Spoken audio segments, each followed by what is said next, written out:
All right, guys, back on the 88 Vet. You can get the trans lines hooked up right now. Got them all put in there. Got that sensor in there. Connectors down there. I'll have that all plugged in. So yeah, we'll get these trans lines hooked up real quick. I'll get that hose on nice and tight. On the other side, I'll get the thermostat in with the new gasket. That hose over there. And finish plugging in some stuff here. So yeah, get back to you guys in a few here with an update. All right, guys, for a quick update, took the throttle body back out so I can get a little bit easier to the thermostat housing. That's all bolted in.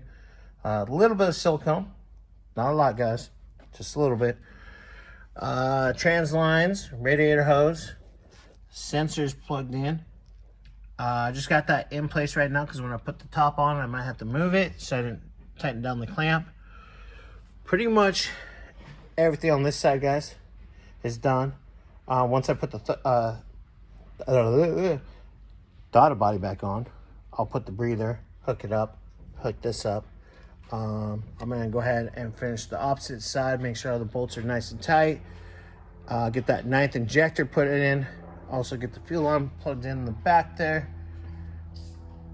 Not fuel line. What is that? Anyways, that goes back to the upper intake manifold. Get that put on. So pretty much when Bobby comes in, he can put the sugar cap on, hook up all the wires. We'll prime it and go from there. All right, guys, that's the quick update. I'll get back to you guys here in a few.